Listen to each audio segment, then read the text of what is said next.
Assalamualaikum warahmatullahi wabarakatuh.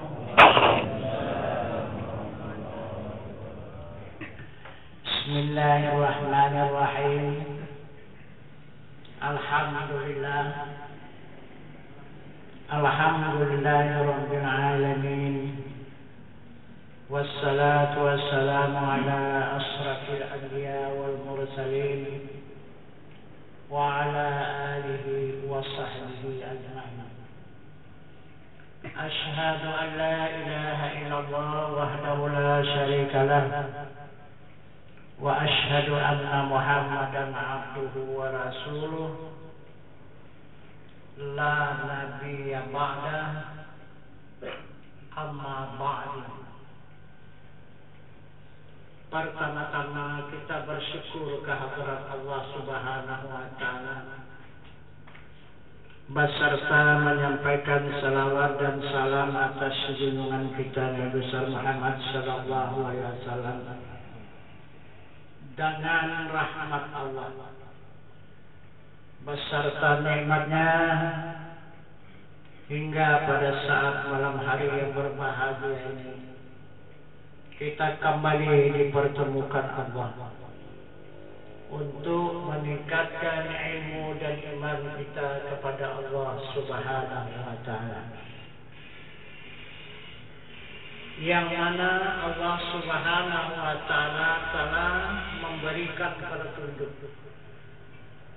dan senantiasa memberikan peringatan kepada kita hamba-Nya dengan petunjuknya yang berbunyi Bismillahirrahmanirrahim.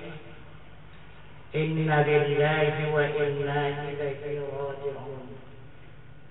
Maksudnya sesungguhnya asal daripada Allah, kembali kepada Allah. Tiap-tiap datang pasti ada jalan. Apalagi kembali. Kalau tidak ada jalan, tidak akan mungkin. Tidak akan mungkin disebut kembali kalau tidak ada jalan. Jadi maksud daripada kembali ini dia menunjukkan jalan. Siapa yang mengetahui jalan selamat, siapa yang tidak mengetahui jalan kiamat, itu dua saja. Itulah yang akan kita hadap ke depan. Selamat atau kiamat. Dua saja. Yang mengetahui jalan selamat, tidak mengetahui jalan kiamat. Jadi yang mengetahui jalan itu dia tidak bertemu dengan hari kiamat.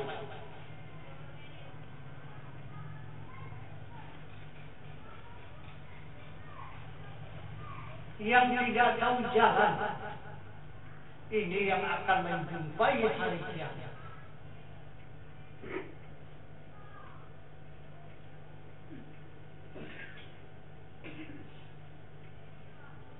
Mana jalan yang akan kita tempuh untuk menuju kepada asal kita? Asal itulah disebut negeri yang kekal ataupun abadi, yang tidak lagi berpindah selama-lamanya.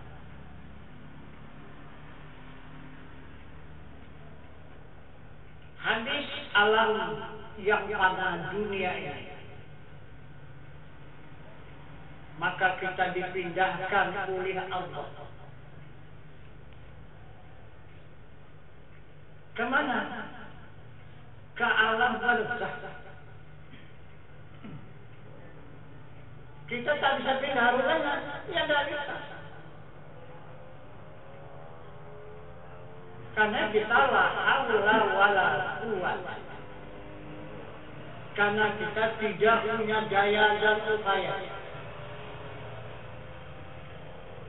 Jadi daya dan upaya yang ada ini karena illa billah. Ini kita masih disertai Allah. Maka bisa kita seperti ini. Kesana kemari, kesana kemari. Karena disertai oleh Allah. Coba kalau sudah Allah tidak menyertai kalian. Apa kata Rasul? La tasratun zarratin illa biiznillah. Tidak ada yang bergerak walau sebesar zarah kecuali izin Allah. Bergerak tidak bisa. Usahakan mau pindah. Nah, ini kita mau tidak mau pasti akan dipindahkan oleh Allah. Paling lama 100 tahun di dunia ini. Sudah lama kali.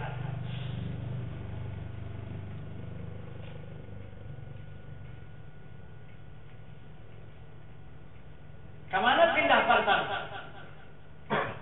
Di alam barzah.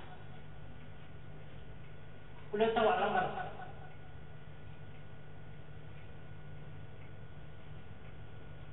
Sudah dipertunjukkan oleh Rasul alam barzah.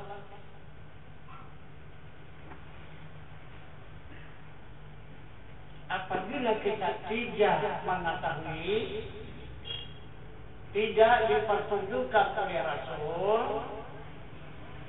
dari situ kita sudah mulai sesat. Dari situ kita sudah mulai kiamat. Kiamat itu adalah mendapatkan azab. Bahasa kita kesakitan yang luar biasa. Allah mengatakan walahu ma'azabun azim. Nanti akan aku datangkan azab yang bersangat. Berapa lama di alam barzah ini? Ribuan tahun. Berapa kali lipat dunia ini? 1000 tahun saja.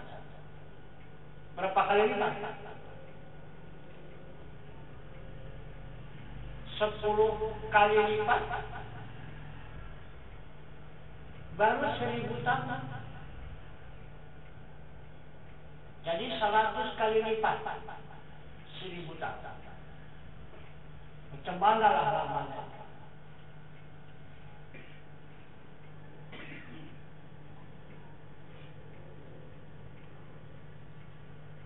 Sebenarnya seperti kita di dunia ini hanya perhitungan saja yang sudah lama. Sekian puluh tahun, sekian puluh tahun, sekian puluh tahun. Coba kita renungkan bahwa kepada perasaan. Perasaan kita baru sebulan yang kita di dunia. Baru kali ya? Baru kali ya? Ayo. Catatan saja yang lama. Karena kita dah lama rasanya. Baru saja. Nah, itulah kalau kita bawa kepada perhitungan perasaan sangat sebentar.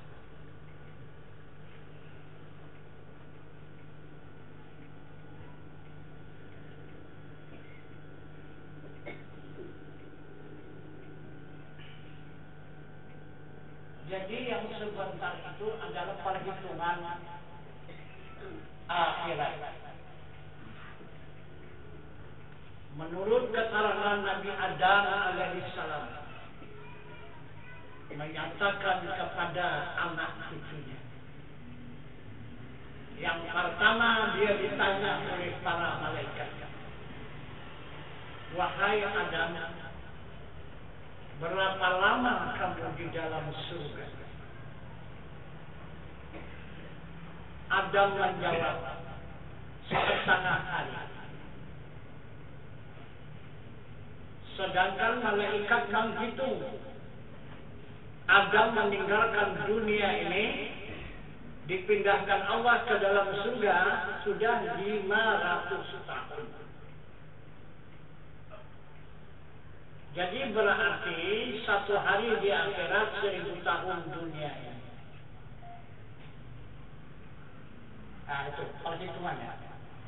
Itu dari Adam alaihissalam.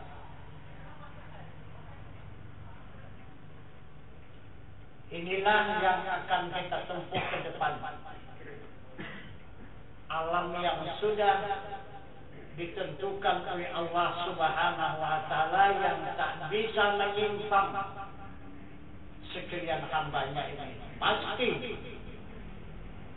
akan bertemu dengan yang sudah ditetapkan Allah itu. Yang kedua, perjalanan yang akan kita tempuh adalah alam yaumil mahsyar. Alam yaumil mahsyar ini tempat perhimpunan seluruh hamba Allah yang ada di muka bumi ini. Dari mulai Adam alaihissalam sampai nanti terakhir.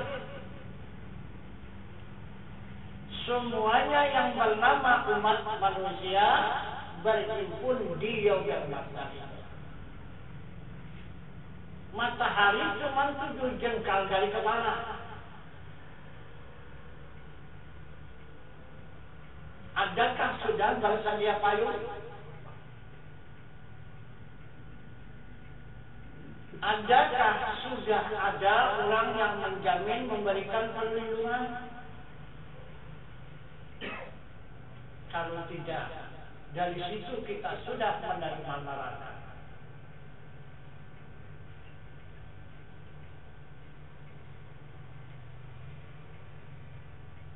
Berapa lama? Juga ribuan tahun. Jadi di yaumil mahsyar kita berbaris-baris. Nah, dinamakan Al-Quran bersak-sak, kata Allah kan. Jadi berbaris-baris. Jadi barisan itu tebalnya saja kalau dijalani perjalanan 500 tahun dan panjangnya perjalanan 500 tahun itu satu barisan. Itulah himpunan umat dan hamba Allah di yaumil mahsyar.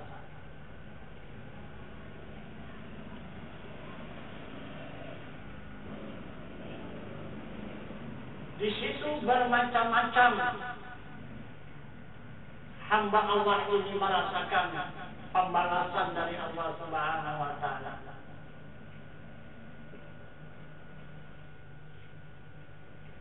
Ada yang keringatnya itu karena panasnya semata kaki terendam daripada air keringat itu. Ada yang selutut, ada yang sepinggang, ada yang sedada, ada yang berenang di lautan keringat itu. Bermacam-macam yang dirasakan oleh umat, oleh hamba Allah pada yaumil mahsyar itu. Cuma hanya satu gulungan, satu saf saja yang ada di bawah payung yang tidak kena terik matahari itu.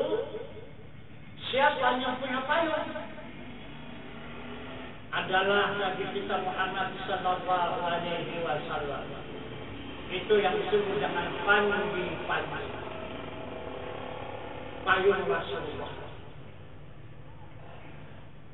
Itulah yang terjamin tidak kena panas. Itulah yang terjamin tidak mendapatkan keluh kesah dan kesengsaraan. Aman dan tenteram di bawah payung itu.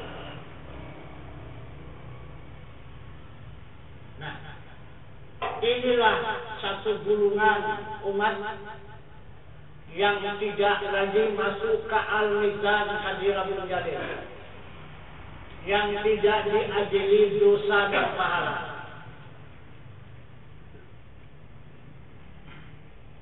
Apabila ditutup yaumil masyar, maka payung itu pun ditutup, tempat perlindungan umat yang berdosa, maka Allah Subhanahu wa taala mempersilakan langsung masuk ke dalam surga yang dimaksud oleh Allah dakhalal jannah.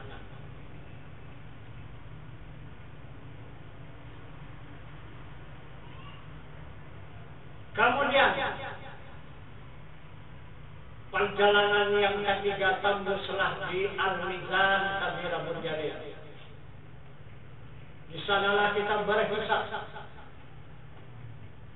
diperhitungkan oleh Allah Subhanahu wa taala sesuai dengan laporan malaikat. Sekarang malaikat itu tetap kiri dan kanan. Di sebelah kanan kiraman dan sebelah kiri katibin yang mencatat kebajikan dan kejahatan. Itulah yang disidang di yaumil mahsyar itu, dan di Al-Mizan. Maka jika lebih banyak yang baik, maka luluslah dia dari Al-Mizan timbangan itu. Jika tidak lulus, maka langsunglah ke dalam neraka. Itu kekal selama-lamanya.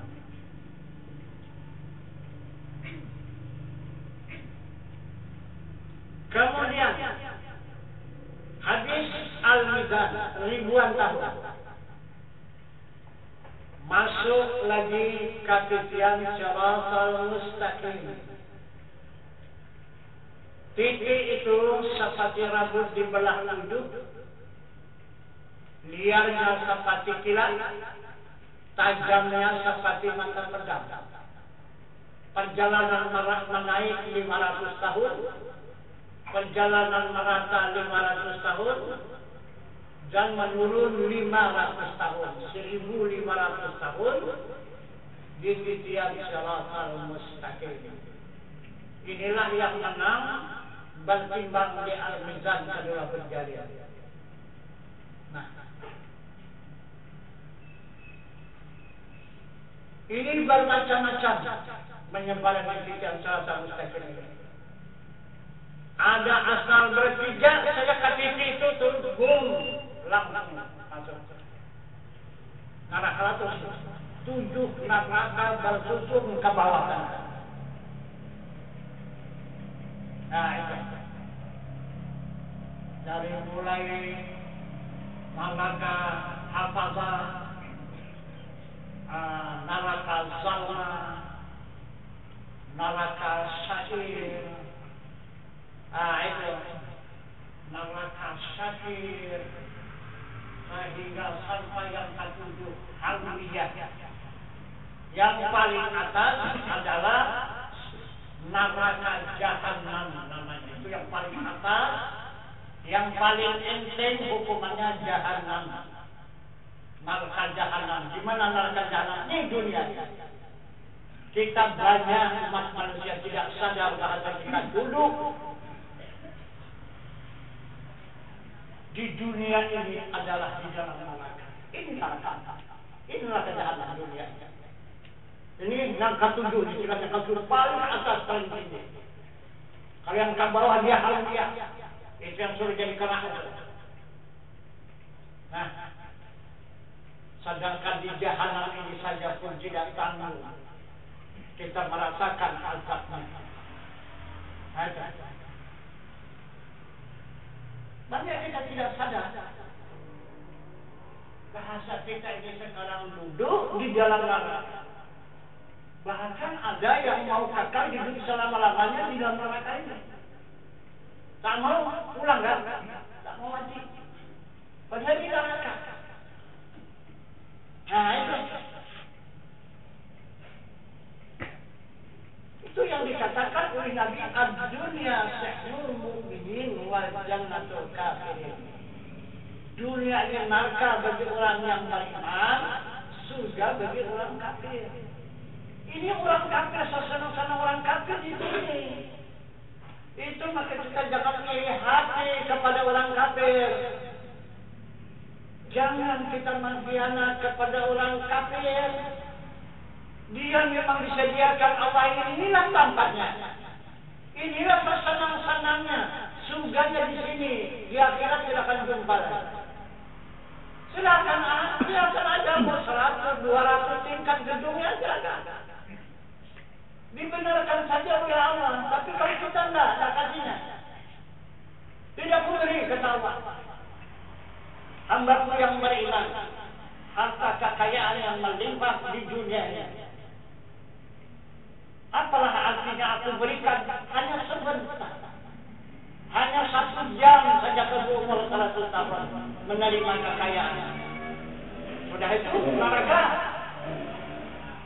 Nah, sekarang contoh. Ada menikah seorang 100 tingkat gedung. Siapa mau terima? Lengkap dengan isinya. Apa saja diminta isinya. Tapi umur 1 jam ada. Ada yang mana? Ada. Coba. Lihat mahalnya umur yang ada pada kita. Umur yang sisa yang ada pada kita itu lihat mahal. 1 jam saja ditukar dengan 100 tingkat gedung tak mampu. Coba. Kurang mahal. Hidup yang kita terima di dunia ini walaupun mahal. Ini disediakan Allah, dunia ini adalah negara tanpa kediaman syaitan dan iblis. Nah, jadi siapa-siapa yang mengikut syaitan dan iblis itu orang kafir. Nah, itulah orang kafir.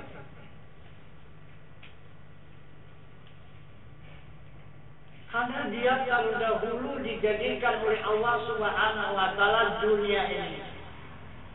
Sesudah dijadikannya dunia ini, kemudian barulah diisinya dengan para malaikat. Selama 2000 tahun malaikat itu yang dipimpin satu kerajaan. Kerajaan yang bernama Kerajaan Azazil. Itulah rajanya yang memimpin selama 2000 tahun. Kemudian diciptakan Allah Adam alaihissalam. Di sini numpang di tempat benua syaitan dan iblis. Itulah Adam dijadikan oleh Allah Subhanahu wa Ta'ala. Cuma untuk sementara aja ya, numpang. Untuk menampaknya itu menjadikan lembaga itu. Sudah itu diangkat Allah ke dalam surga. Nah itu. Jadi ditempatkan di dalam surga. Adam alaihissalam. Baru setengah hari datang Azazil mengganggunya. Menipu dan merayunya. Siapa yang ditipu oleh Azazil adalah istrinya yang bernama Siti Hawa. Nah itu. Maka tertipulah Siti Hawa itu. Uli bujuk rayu setan dan iblis. Maka dia melanggar peraturan di dalam surga itu, memakan buah kayu larangan yang sangat dilarang oleh Allah, yang disebut dengan kayu khuldi. Dengan sebab itulah Allah Subhanahu wa Ta'ala menghukum Adam dan Siti Hawa alaihissalam ke dalam neraka. Mana nerakanya ini? Dicampur kembali dengan setan dan iblis. Maka senantiasa setan dan iblis itu mengintai dan mengintip, mengganggu, merayu dan menipu Siti Hawa. Itu. Karena itulah yang menjadi hukuman.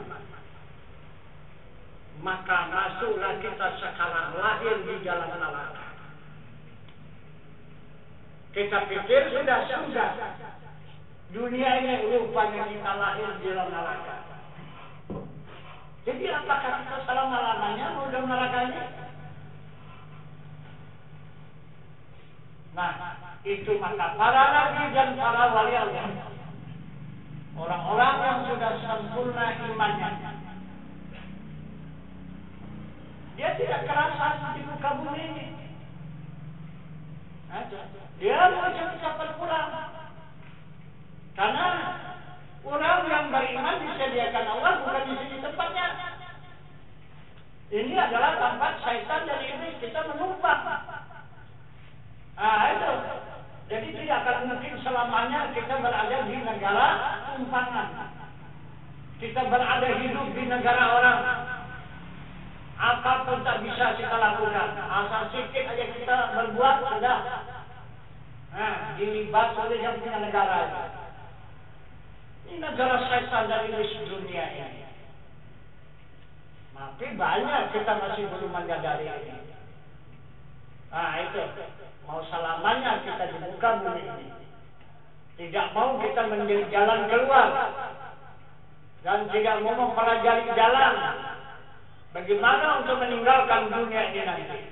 Supaya bisa selamat. Jadi keluar pun kita meninggalkan dunia itu tidak selamat. Apa pula artinya? Tidak juga ada artinya kalau tidak selamat.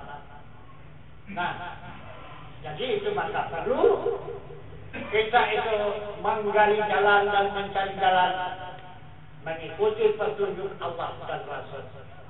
Karena tidak ada yang bisa mempertunjukkan jalan kecuali Rasulullah. Nah itu. Nah, jadi ini adalah perjalanan yang terakhir. Nomor 2 daripada yang terakhir menyeberang di atas titian Siratal Mustaqim dan untuk menghindari neraka dan melewati neraka. Macam mana? Sanggup meniti? Macam mana? Kapan kita meniti? Sekarang atau nanti? Sudah mati? Nanti barulah meniti di atas Siratal Mustaqim. Sekarang ini kita tenang-tenang saja dulu.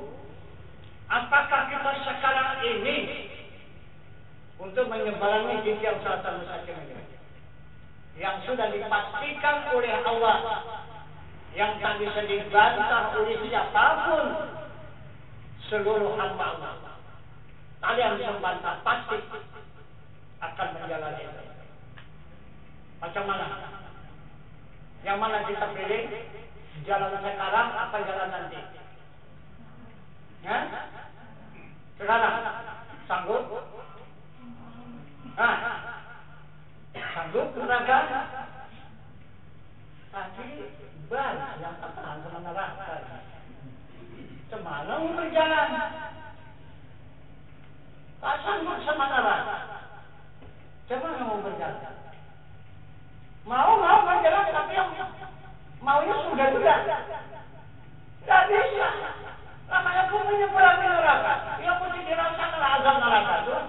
Dia mencoba menyeberanginya. Nah itu. Nah itu maka tidak ada yang mulus bagi hamba yang beriman. Itu kata Allah.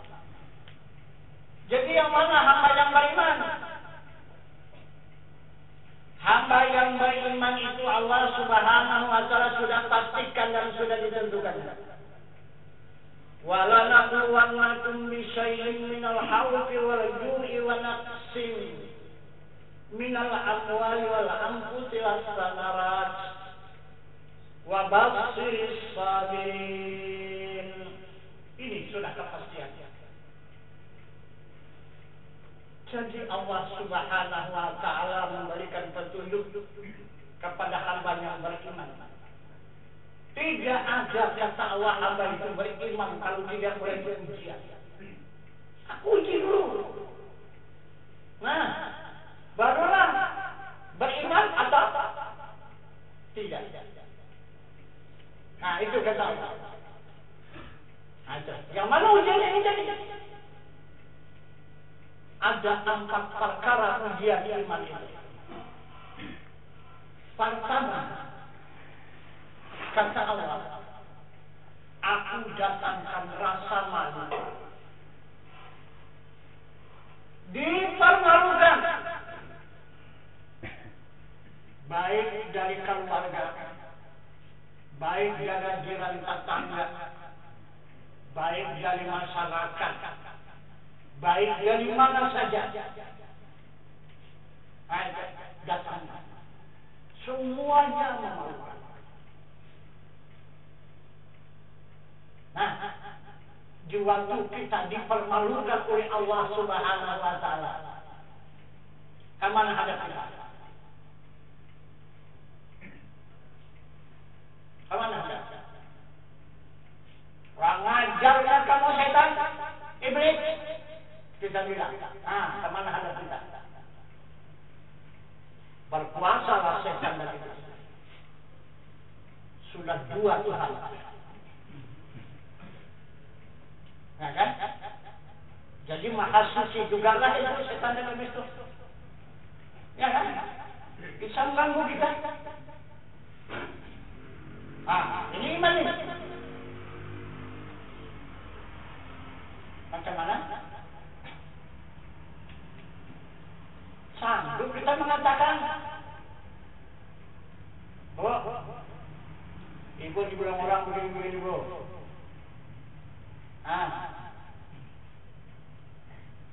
Macam mana jawab kita? Alhamdulillah, Allah bilang aku gitu, aku terima.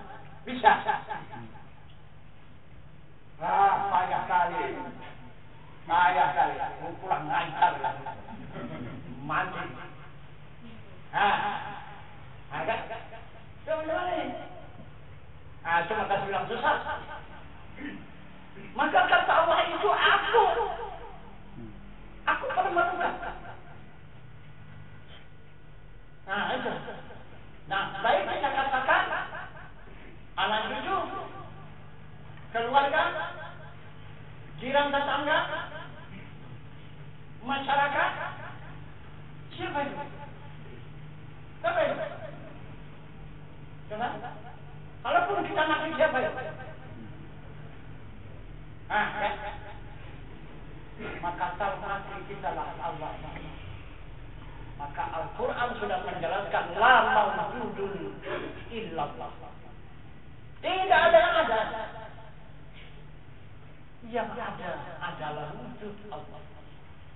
Inilah pertama kita berbaik. Pertama modal kita untuk menyerahkan diri kepada Tuhan yang tiada mati. Itulah apa. Ada.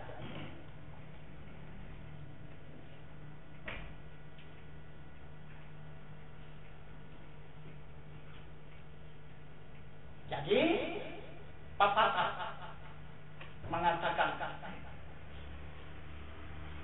kalau kepala panas, hati dingin. Kalau hati panas, kepala dingin. Apa maksudnya?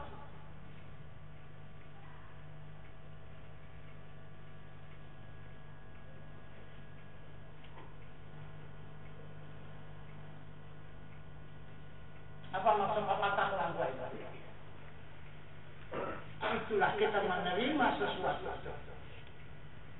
Itulah untuk menerima ujian Allah Subhanahu wa Ta'ala.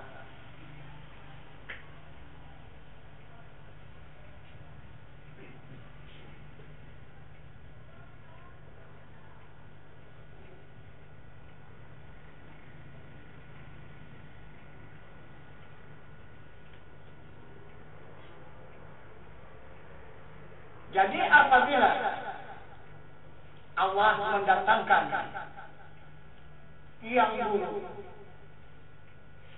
maka kita terimalah jangan Masya Allah. Kalau Allah mendatangkan yang baik di hadapan kita, maka kita terimalah dengan alhamdulillah.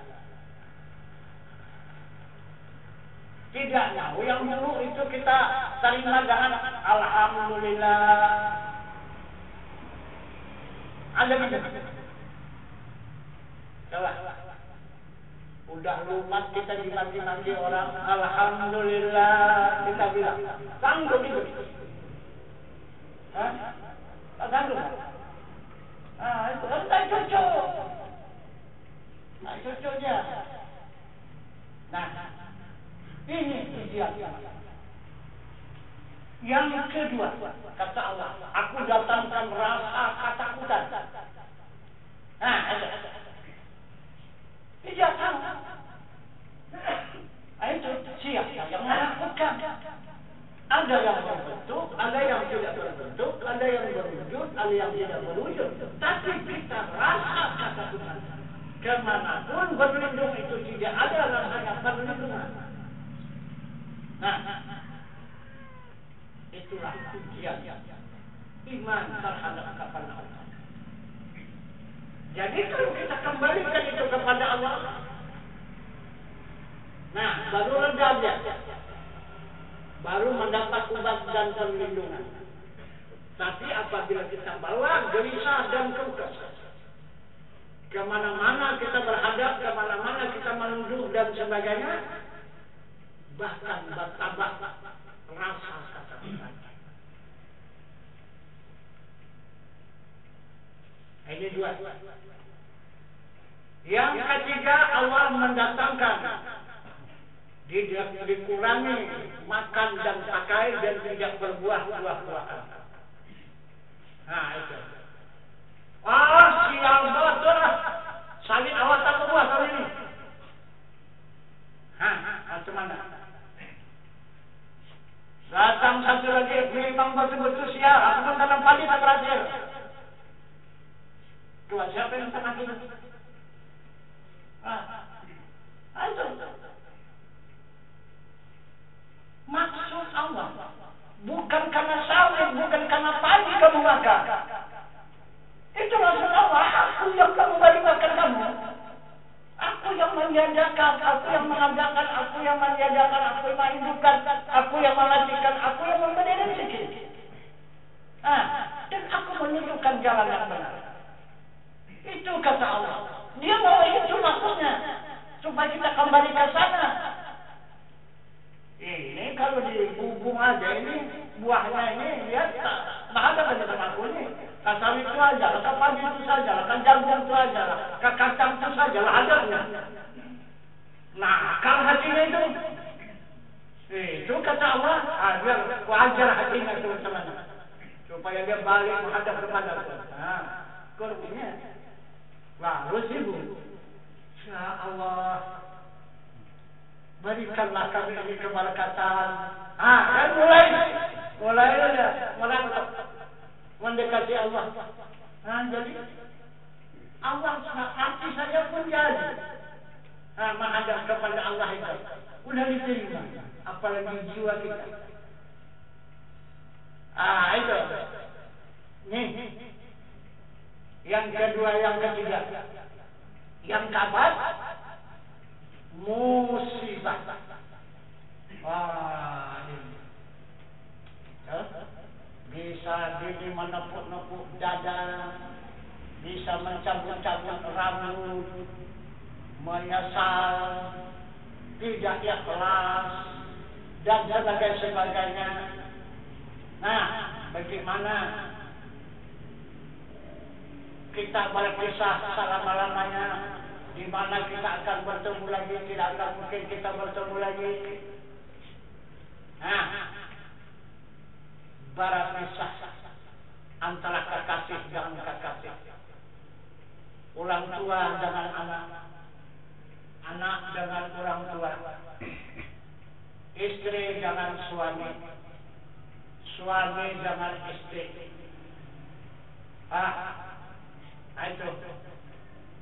Itu dikatakan mencerai antara kekasih dengan kekasih. Tapi kalau anak meninggalkan orang tua, ya masih dapatlah kita itu membawa kesabaran itu masih dengan tenang. Kemudian orang tua juga meninggalkan kita, juga lambat laun dapat juga kita mengikhlaskan. Dan begitu juga saudara meninggalkan kita, walaupun bagaimana kasih sayangnya, ya berangsur-angsur dapat kita mengobatinya kesedihan hati kita itu karena bercerai kekasih dan kekasih. Tapi yang lebih parah kalau ditinggalkan istri. Ya Allah, kalau itu tak berat lagi dulu. Nah, atau istri ditinggal suami. Tak berat. Luar. Coba tidur terlentang begitu. Pertama besok dah ada berapa? Nah, itu. Iya kan, perlu merasa, cuma nanti nggak merasa.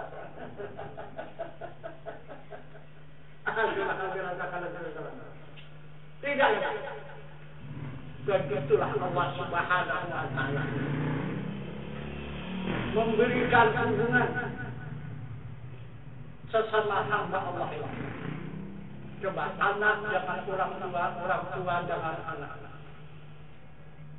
saudara dengan saudara. Nah itu. Bahkan ada sahabat dengan sahabat. Tidak sedikit hubungan kita, tapi tidak melebihi suami istri. Kenapa? Maka di situ dilebihkan Allah. Nah itu. Itu maka ada di situ rahasia Allah yang tidak dapat diketahui oleh hamba.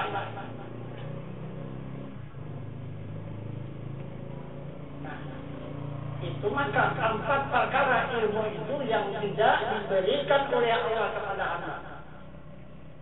Nah itu ilmu langkah, rezeki, pengetahuan, maut. Itu tidak ada yang saya tahu kecuali dia habibillah, kekasih Allah. Itu tunjukkan. Nah itu. Tapi kalau bukan habibillah, tidak akan diberikan oleh Allah. Ilmu itu diketahui oleh hamba. Nah itu. Jadi ini yang paling parah ujian iman yang keempat ini. Musibah. Ini yang paling berat. Arti musibah itu dipisahkannya antara kekasih dan kekasih. Tapi itulah ujungnya diberikannya ubatnya wabah sabirin. Diberi Allah kabar gembira bagi hamba-hamba yang sabar. Nah itu dapatlah kegembiraan dia kalau hamba yang sabar. Hati yang sabar itu kembali dia kepada Allah. Semuanya itu dikembalikannya kepada Allah. Maka datanglah kegembiraan pada hatinya. Maka timbullah kesabaran pada hatinya itu. Inilah obat daripada ujian iman 4 perkara yang sudah disediakan oleh Allah Subhanahu wa Ta'ala. Kemudian kita berada di atas titian siratal mustaqim. Bagi orang-orang yang mau menyebarkannya sekarang ini. Tapi bagi orang yang tidak suka menyebarkannya sekarang ini, ya dia tenang-tenang dulu di sini nanti akan menyebarkannya. Mana dia tidak siratal mustaqim yang seperti yang berdiberat. Panjangnya naik 500 tahun, merata 500 tahun, menurun 500 tahun. Jangan apa kita menyebarini titian siratal mustaqim itu, baru bisa kita menyeberang. adalah dengan pusaka Rasulullah. Rasulullah meninggalkan pusaka di muka bumi ini. Itulah buktinya, tandanya Rasulullah itu adalah sangat cinta kepada umatnya. Cuma umatnya ini yang susah betul mencintai Rasul. Tapi Rasul tetap mencintai umatnya. Walaupun dia sudah habis tugas, ditarik oleh Allah Subhanahu wa Ta'ala kembali kepada alamnya, tetapi tetap ditinggalkannya perbakalan umat supaya umat itu dapat selamat di dunia dan di akhirat untuk menghadap nanti kepada Rasulnya itu. Maka Rasulullah berusaha meninggalkan pusaka di muka bumi. Apa pusaka yang ditinggalkan oleh Rasulullah? Isi hatinya. Isi hatinya itulah yang dibongkarnya kembali, ditinggalkannya di muka bumi, supaya dapat dituntut dan diambil dan dimiliki oleh umat, supaya umat itu tidak terpisah dengan Muhammad Rasulnya, supaya terjamin keselamatan diri umat itu di dunia dan di akhirat.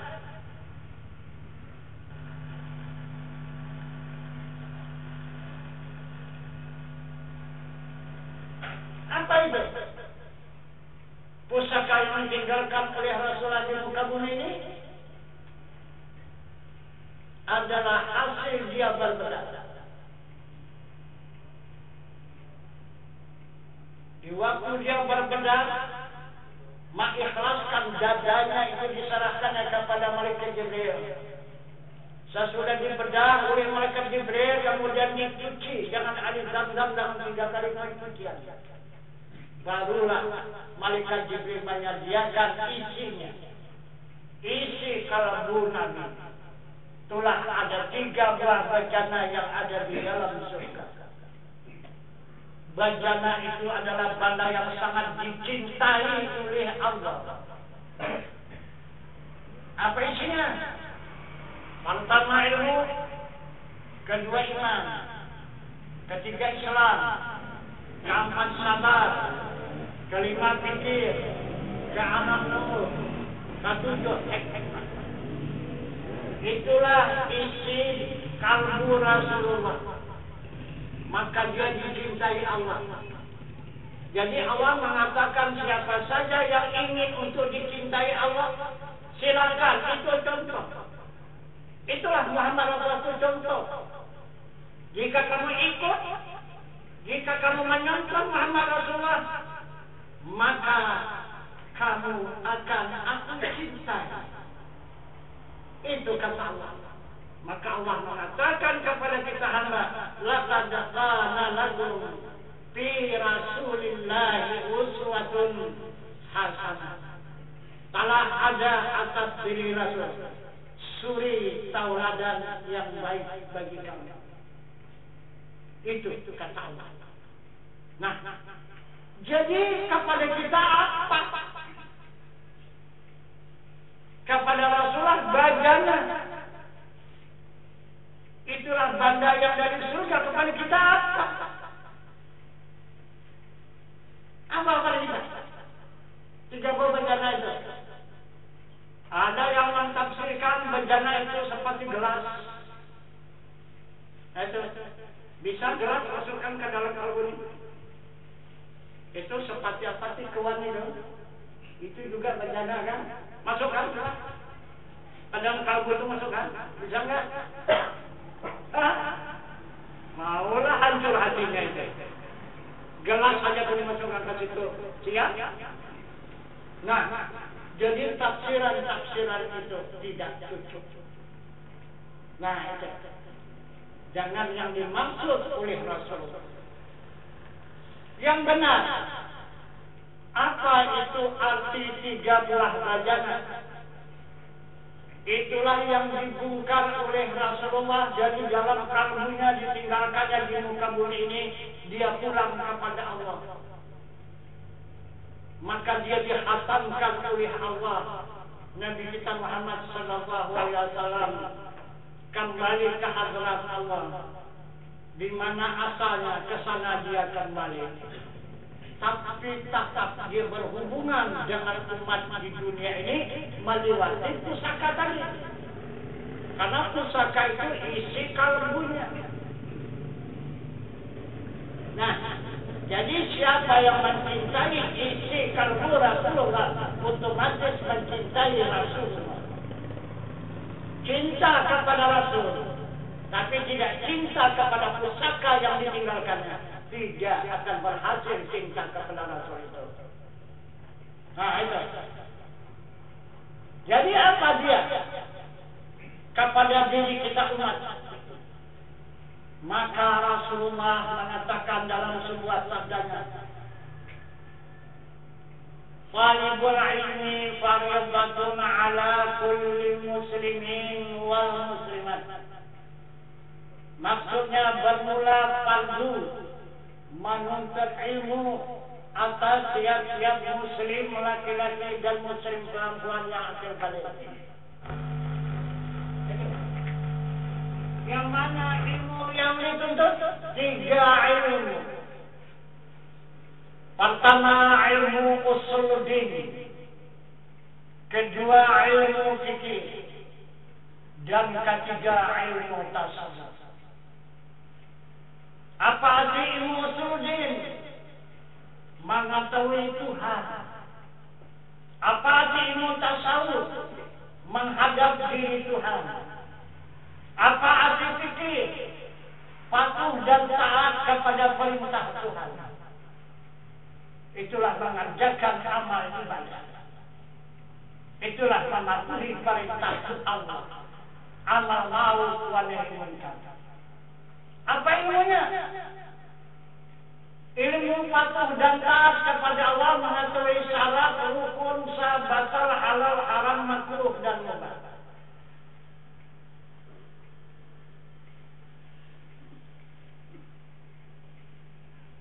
Ilmu usul ini apa sih ilmu usul?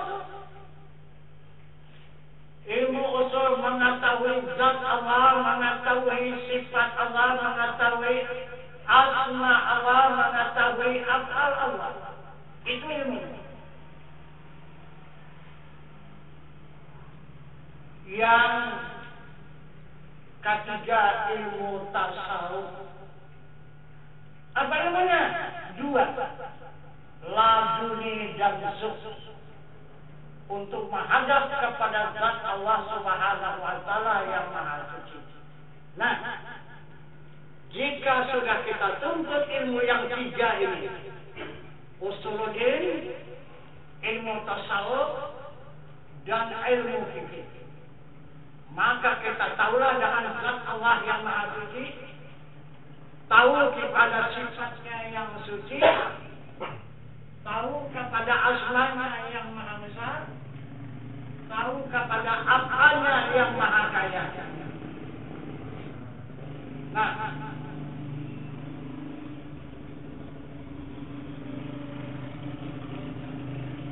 ini ilmu usuluddin. Kemudian yang kedua, ilmu laduni dan ilmu zuhd. Dapat kita menghadap kepada zat Allah Subhanahu wa Ta'ala yang Maha Suci. Ini sesuai dengan perintahnya. Fa'budni, sembah aku, atau hadap aku. Nah, itu perintahnya. Bagaimana menghadapnya? Wa aqimis salata li dzikri. Tegakkan salat, ingat. Nah, af'al Allah, kekayaannya sudah kita ketahui. Asma Allah yang maha besar sudah kita ketahui.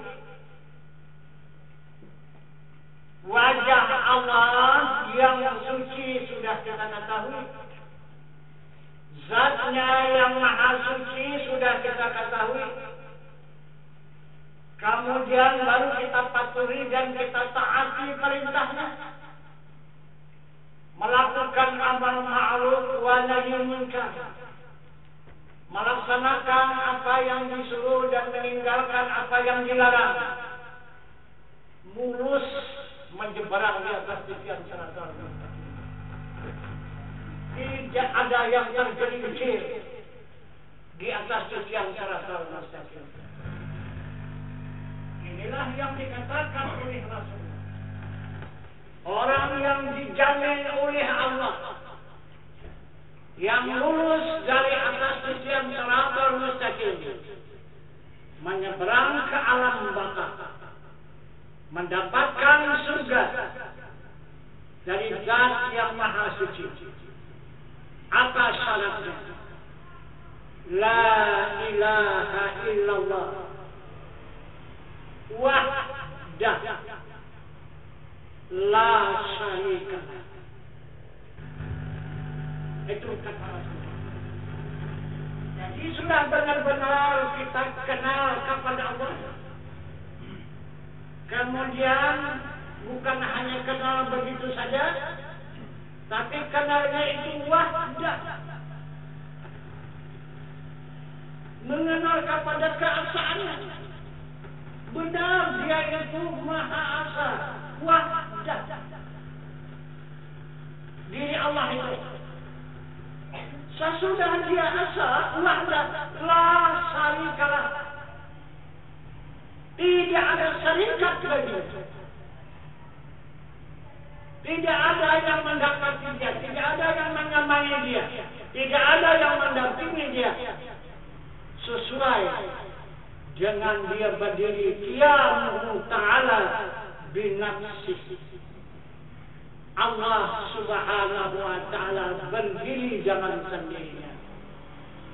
Inilah orang yang sudah lulus di atas titian siratal mustaqim pada saat sekarang ini. Nah, tidak akan berjumpa lagi titian siratal mustaqim itu jika sekarang sudah diseberang. Jadi menyeberangi titian siratal mustaqim itu,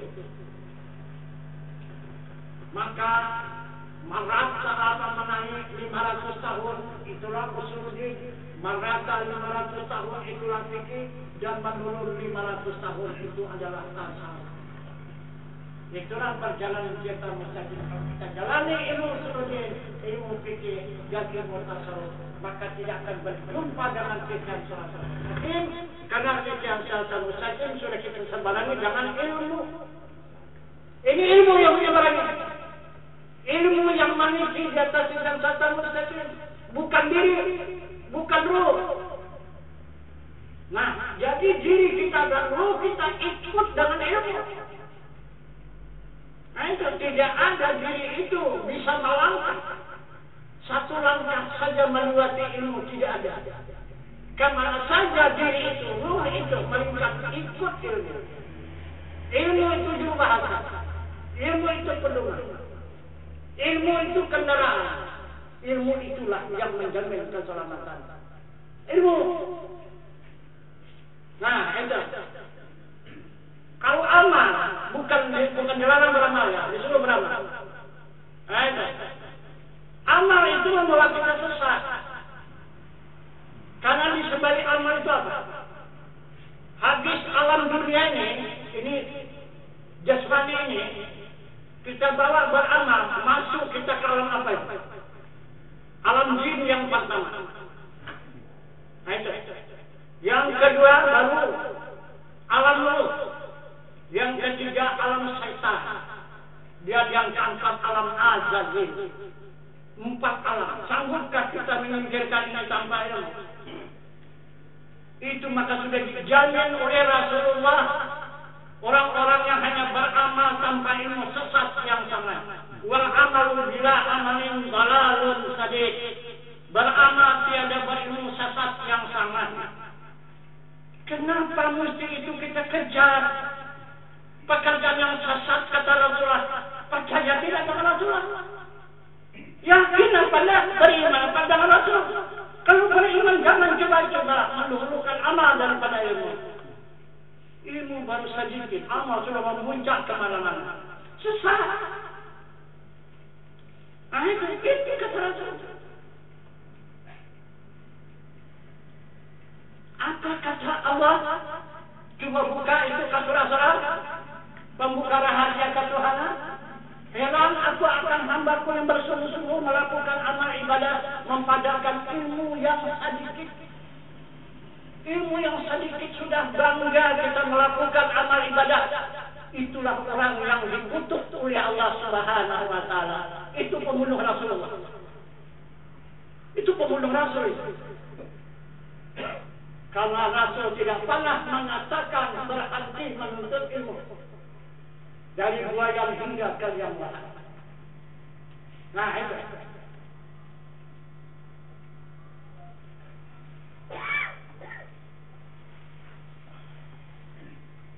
Jadi amal ini kemana tujuannya? Orang yang beramal yang sudah sempurna imannya. Ini orang beramal. Tidak disuruh oleh Allah beramal orang yang belum beriman. Tidak ada. Baik dalam Al-Quran. Dilarang oleh Allah semua. Orang beramal tanpa iman. Ini kita paksakan. Jadi kita belum beriman. Sudah hebat kita beramal. Nah itu. Lihat contoh Tuhan Sisa 200 tahun. Melakukan amal ibadah. Masuk neraka. Itu.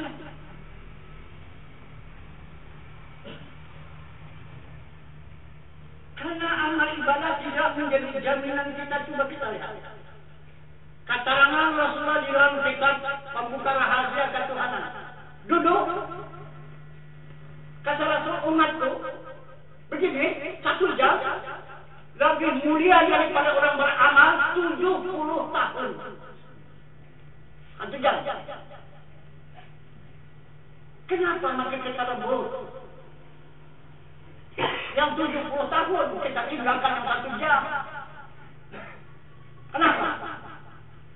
Inilah buktinya sudah sekarang. 99% orang sudah mendustakan Rasulullah. 99% umat Islam membohongkan Rasulullah. Tapi kata-katanya dia beriman kepada Allah dan Rasul. Tapi bohong. Nah, itu.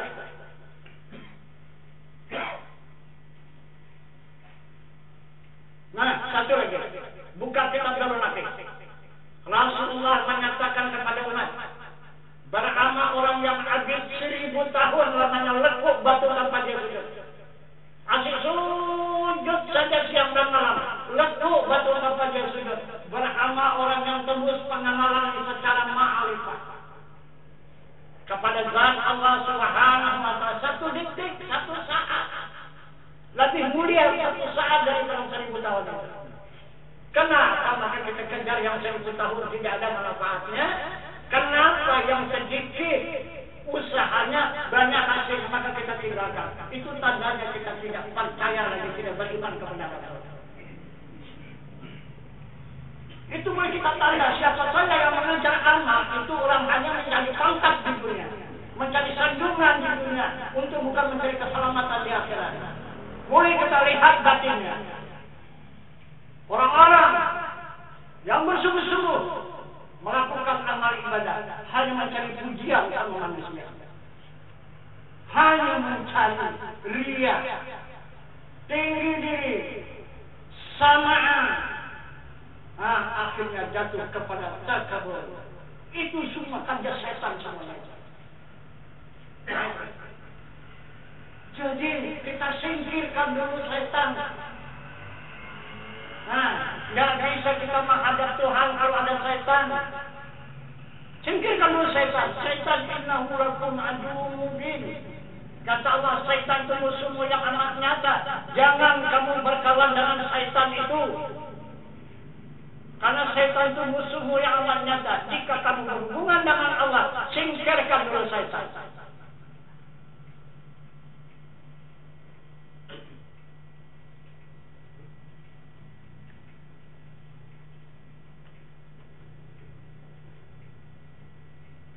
Karena ilmu inilah yang sangat dicintai oleh Allah. Jadi siapa saja di antara hamba-Nya yang merendahkan derajat ilmu itu, otomatis itu akan menjadi musuh Allah. Nah, tengok nanti akhirnya, adakah mendapat dia keredaan Allah waktu dia pulang nanti? Pulangnya nanti. Nah, kita lihat aja pulang.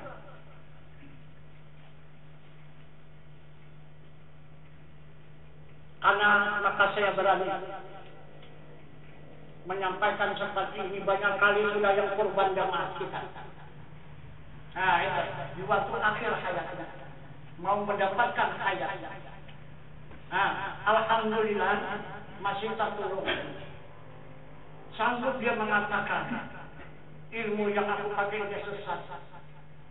Tolonglah sampaikan kepada Tuan Guru, dimaafkanlah, diampunkan segala kesalahan saya. Betul-betullah saya diakui di dalam jemaah Tuan Guru itu, supaya saya dapat kembali dengan yang benar. Banyak sudah kurban jemaah kita seperti itu. Kenapa? Semasa di pengajian begini berani dia keluar. Aku tak ikut lagi lah, tak itu pengajian itu. Hanya cerita malu-malu. Tak ada apanya, rasanya bukan. Jadi selama ini tak ada rasa rupanya dia.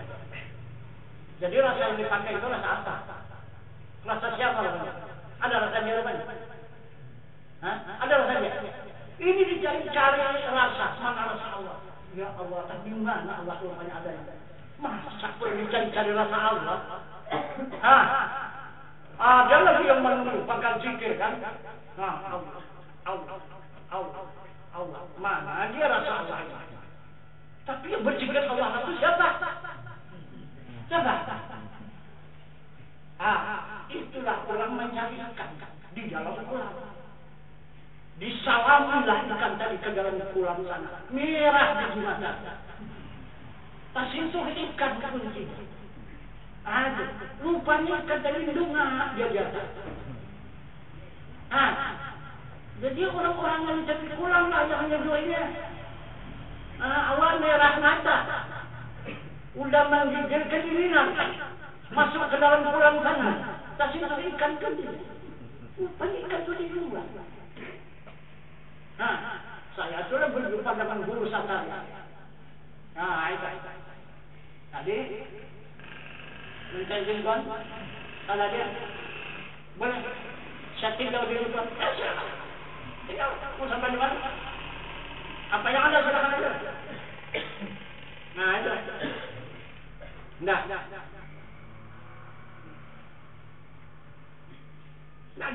gini. Enggak, gini. 5, hanya Tuan Guru. Ya, ini. Gimana lagi? Sekali lagi. Apa ini? Ada dia kan? Jangan sana kosong. Ini di luar. Tadi di sana. Kalau nggak bisa di luar.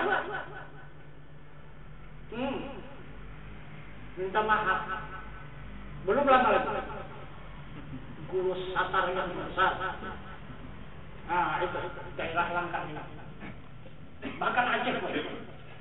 Iya, dia sampai ke Banda Aceh sana. Ulah, tanggung. Nah, itu. Siap. Jadi di mana gudang Allah itu? Saya bilang, lah kenapa tuh bertanya begitu? Payah kali itu mencarinya. Itu saya bilang, kok payah kali mencarinya? Belok sana, belok sini, belok sana, tak jumpa. Ada berapa gudangnya rupanya? Masa begitu Tuan Guru? Ini macam-macam saya lagi tanya. Saya tahu bapaknya. Itu dia. Apa tuh? Mau apanya? Apanya? Asmanya? Sifatnya? Zatnya? Ada ya? Payah sekali gudang mana dapat? Saya bilang. Bukan pengahap ya. Pilih dia. Silakan. Itu. Coba bagaimana boleh?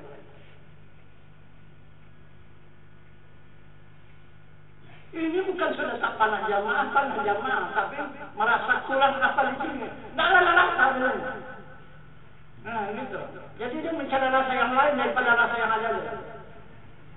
Nah, itu. Maka sudah saya katakan, apabila timbul rasa daripada rasa yang ada ini, kalau tidak setan, iblis, jin, atau malaikat, itu yang keluar rasa. Tapi yang kebanyakan jin mengeluarkan rasa, bahkan surga dan neraka keluarkan di situ. Apakah kesalahan kita itu? Nah itu sedikit aja dapat ke sebelah sana. Nah daripada alam jasmani siapa itu? Nah itu maka banyak yang bisa pulang kan? Banyak yang bisa pulang. Itu. Nah jadi saya terus terang mengatakannya. Yang saya sampaikan ini perkataan Rasul, orang yang beramal itu adalah dia mengurangi ilmunya. Sekali beramal, sedikit ilmunya berkurang. 2 kali dia beramal, 2 kali ilmunya kurang. 3 kali dia beramal, 3 kali ilmunya kurang. Khusus amalnya gila lagi. Sabar ilmu lagi. Khususnya amal itu gila. Ada percaya silakan. Karena itu banyak sedang saya perbaiki gitu. Nah gitu. Mau khusus lagi, mau kurang khusus lagi, sikit lagi khusus lagi, sikit lagi khusus. Tak bisa pulang. Nah itu. Karena dia mengurangi ilmu dia. Nah gitu. Jadi akal itu dikuranginya. Coba kalau orang berakal beramal khusus enggak? Tidak akan khusyuk orang yang berakal. Nah, gitu. Itu yang kesana kemari itu yang apa tuh yang bekerja itu akal. Nah, itu. Itu kalau ditundukkan dia. Nah, itu tunduk. Nah, dia pindah lagi. Nah, kita jadi sasaran. Nah, itu. Jadi hati-hatilah. Melewati alam barzakh. Alam barzakh di depan kita. Ini tidak alam barzakh yang sama-sama. Nah, di situ tumpuan alam barzakh itu pertama ruh, kedua jin, ketiga syaitan, keempat al-jazil itu iblis. Nah, itu. Jadi habis itu baru kita ke alam baka. Nah itu. Nah jadi itu maka perjalanan kita menuntut ilmu ini yang diperlukan oleh Rasul itu ditinggalkan alam baka. Nah itu dinafikan saja alam itu. Masuk dia ke alam ilmu langsung. Itu maka dari mulai syariat langsung ke hakikat. Tidak ada ketarikan. Nah itu. Tidak ada. Nah, itu tarikatnya pun tarikat ilmu, tidak tarikat amal. Nah ini kan tarikat ini, tarikat ini jalan ilmu maksudnya. Nah jadi supaya kita itu tidak tertipu oleh empat bangsa yang di alam akhirat itu alam akhirat ini. Nah itu. Nah jadi inilah perjalanan kita ke depan. Apabila sudah lulus kita menyeberang di atas yang seratus, masuklah ke alam baka. Sesudah sampai ke alam baka barulah surga. Nah itu yang ke surga itu kekal. Kalau yang jatuh dari sisi yang seratus mustaqim tadi juga kekal, itu neraka. Jadi yang satu kekal di neraka, yang jatuh dari sisi yang seratus mustaqim, dan kemudian yang satu langsung menyeberang di atas sisi yang seratus mustaqim berjumpa alam baka, barulah mendapatkan surga. Inilah perjalanan kita yang akan kita tempuh ke depan. Nah, sekurang-kurangnya kita tidak berkemampuan. Mungkin karena kita lemah dan sebagainya di dalam perjalanan dan menerima ilmu ini. Maka Allah dan Rasul menganjurkan kepada kita hamba, jangan lalai untuk mendapatkan syafaat Rasul, untuk mendapatkan jaminan dari Rasul.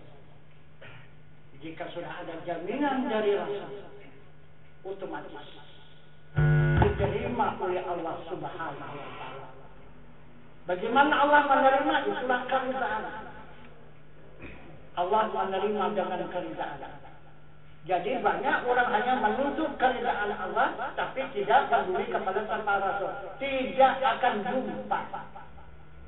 Karena yang dimaksud ridha Allah itu adalah syafaat Rasul. Nah itu. Maka tidak akan ada ridha Allah tanpa ada syafaat Rasul. Jika ada ridha Allah, memang sudah terjadi. Allahumma inna nas'aluka ridhaka wal jannah. Itu tidak ada orang yang masuk surga itu kecuali dengan ridha Allah. Nah, jadi sudah kita malam ini berjalan ke depan melewati alam barzakh, perpindahan dari alam fana ini, kemudian perpindahan lagi ke alam yaumil mahsyar, dari yaumil mahsyar berpindah ke alam al-mizan al jalil, kemudian berpindah ke titian siratal mustaqim, bahkan sudah langsung ke perhentian, yaitu adalah alam surga. Nah, jadi inilah perjalanan ruhani kita yang akan ditempuhnya ke depan. Jadi apabila tidak punya ilmu, maka tidak akan mungkin kita dapat lulus menjalani perjalanan ini. Karena Rasulullah sudah menjamin, itu keselamatan di akhirat itu mesti jangan ilmu. Kalau tidak jangan ilmu, tidak akan mendapatkan keselamatan. Ilmu yang memimpin kita. Nah itu. Jadi jika ilmu ini sudah menjalani lebih dulu, maka kita hanya mengikut ilmu. Nah, tidak akan mungkin lagi diri itu tergelincir. Karena ilmu itu sudah memastikan jalan dan memastikan tujuan. Itulah ilmu. Karena ilmu itu adalah habibillah. Ilmu itu adalah kekasih Allah. Jadi kita ikut kembali kepada Allah, ikut kekasihnya. Kira-kira ada menyimpang jalan. Nah, kita pulang ikut rombongan kekasih Allah. Itu. Nah, jadi inilah orang yang sudah menerima pusaka Rasulullah. Yang 3 buah wajana, maka masuklah sudah ke dalam kalbu. Nah, itu. Jadi inilah yang dikatakan Allah uswatun hasanah. Inilah yang menjadi contoh tauladan bagi kamu. Yang baik bagi kamu, kata Allah. Itulah Rasulullah. Itu. Maka termasuklah gulungan orang-orang yang dicintai oleh Allah. Siapa saja yang menyontoh mentauladani Rasulullah, maka dia termasuk gulungan orang yang dicintai Allah. Itu maka Rasulullah mengharapkan kepada umatnya dengan sabdanya berbunyi, man ahabbani kana fi ma'i fil jannah. Siapa-siapa yang mencintai aku, beserta aku kelak di dalam surga. Bagaimana mau cinta? Tidak pernah nyembah. Bagaimana mau cinta kalau tidak berkenalan? Apakah orang tua sudah mengatakan karena tak tahu maka tak sayang, karena tak kenal maka tak cinta? Itu. Bagaimanapun cantiknya kata orang, itu pacar itu, tapi kalau sekadar habar saja, cantik betul luar biasa. Coba cintai kalau bisa, tidak akan bisa cinta. Bagaimanapun cantiknya. Itu. Tapi walaupun begitu pipinya, orang itu yang kita jumpai selalu kan, kenal, jatuh cinta. Jadi bisul itu jadi apa? Jadi permata. Kandang cantiknya. Itu. Maka kalau sudah cinta, tak ada orang yang lain dari itu, ingatan kita tidak bergeser lagi. Kemana saya tidak pilih ke situ lah ingatannya. Nah, begitulah contoh kita kepada Allah. Maka Allah mengingatkan kepada kita. Itu fa'ayyun nama. Wallu fasadna wal Allah. Barang kemana hadap kamu, di sana wajah Allah. Nah, jadi yang kita cinta itu wajah Allah. Salah? Udah jumpa sama wajah Allah? Kenal sama wajah Allah? Kalau tidak, mana bisa cinta? Itu. Jadi itulah kejar dulu.